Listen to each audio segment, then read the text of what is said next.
It was great to have him here. The family got into this new routine. It was awesome. We would go to my grandma's house, all of my aunts, uncles, cousins, and we'd spend the whole Sunday there. All of my aunts and my mom would be in the kitchen. They would do their hair. This was like a 3-week process. The men would sit in the front of the building and they would talk with the neighbors, discussing whatever was going on for the week. My grandfather would hang out at the front of the steps and he would watch all of me and my cousins playing tag outside. Great times. 3 weeks into him being here, a few of the neighbors and my uncles were talking, complaining about it. There was a lot of break-ins in the neighborhood recently. Like, oh, yo, somebody stole my motorcycle from the backyard. Yo, somebody kicked in my window, went into the bedroom. And my grandfather was getting frustrated listening to his kids complain about something that they could have solved. So he turned around and he looked at them and he's like, yo, you know what you guys need to do? Y'all need to buy some chickens.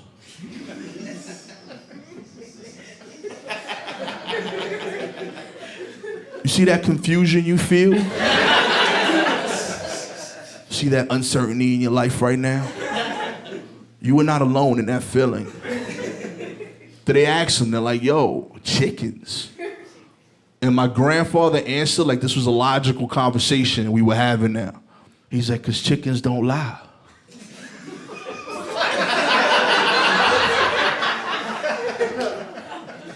Chickens tell the truth. And then he turned around, like, yeah, I made my point. Like, I've tried my whole life to mimic the confidence that he showed in that moment. To look at a group of 30 to 40-year-old men, homeowners, community members, and tell them to their face, yo, you know what the solution is to the local crime wave?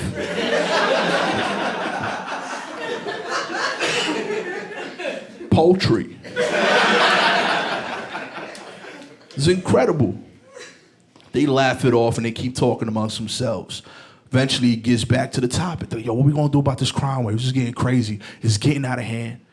Finally, my grandfather gets frustrated. He calls us all in. He's like, kids, I need y'all to play in the yard. I gotta go do something. He leaves. Comes back half hour later with a cage full of chickens. Now, I know that's not that impressive today. Brooklyn has changed a lot.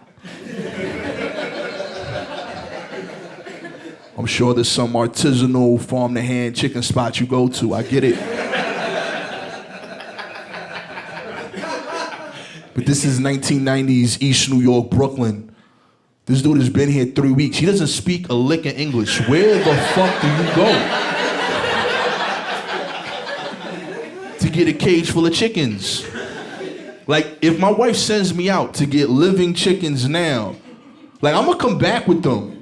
But I'm gonna be running because I'm assuming I committed a crime somewhere. They look at him, he holds up the chicken cage, they laugh. He goes to the back door, opens up the backyard door, and lets them loose. Now we got 4 chickens. Nobody stopped my grandpa. So he keeps doing it. A month later, we got 15 chickens. Come part of the family. Now, I'm from Brooklyn. Like I said, I don't know much about chickens. I didn't grow up with chickens, but I learned one valuable thing. Chickens are incredibly good at making more chickens. 3 months in, we got 150 chickens. Like, if you got an adjacent yard, you now have chickens. Front yard chickens, backyard chickens, Atlantic Avenue chickens. Get off on Cleveland on the J train. Chickens.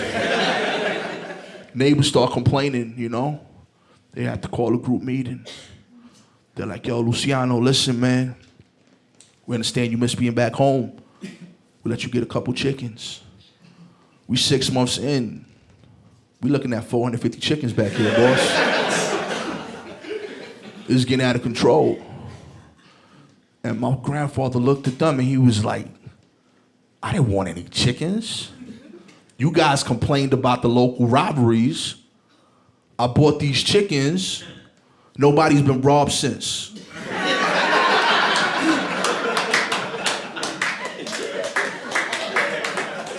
You're welcome.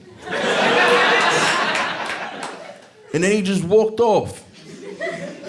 The complaints continue. People get tight. Like, have you ever had a chicken shit on your car?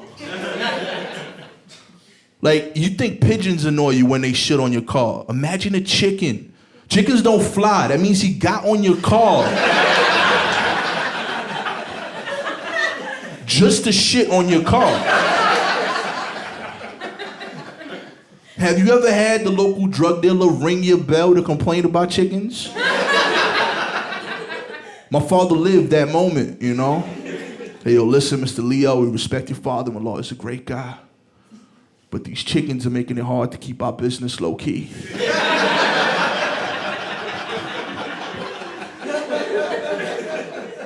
Admittedly, a fair critique.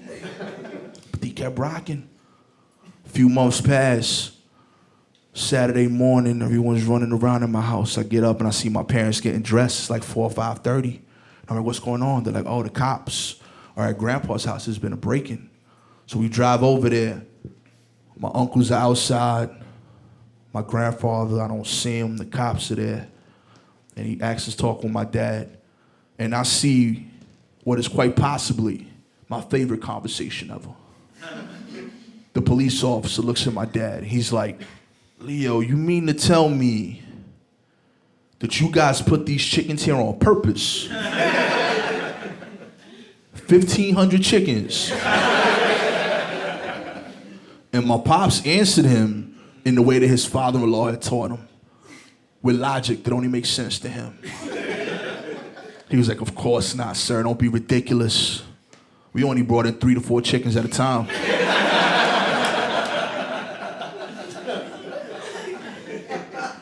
He's like, so how'd you get this many chickens? He's like, oh, well, I don't know if you noticed about chickens, sir. They're incredibly good at making more chickens. He's like, okay, so run it by me again. How did the chickens help out? He's like, okay, so again, the guy broke in to the house from the backyard. As he was running out, he tripped on the chickens.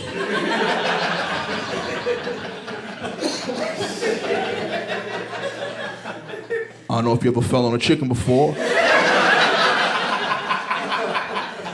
Makes a loud noise.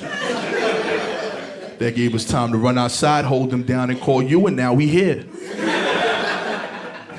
And he's like, he tripped on a chicken? That guy's like 6'2". How did he trip on a chicken, man? He's like, I know that's hard to believe. You wouldn't trip on a chicken either. But we got 1,500 chickens back here, boss.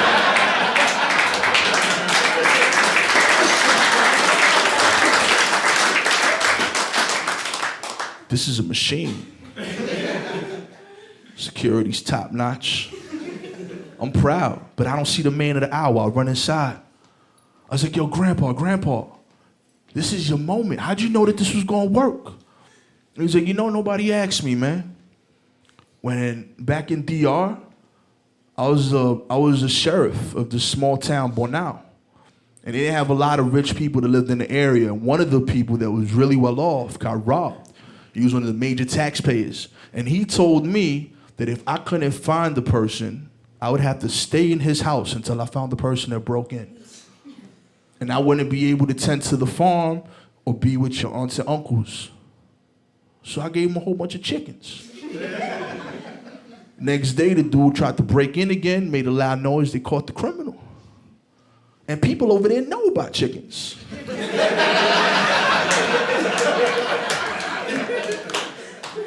Figure here, I got the element of surprise.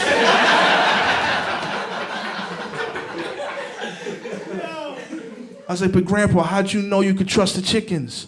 He's like, that's easy, Gastor, because chickens don't lie. Chickens tell the truth. Grandfathers do too.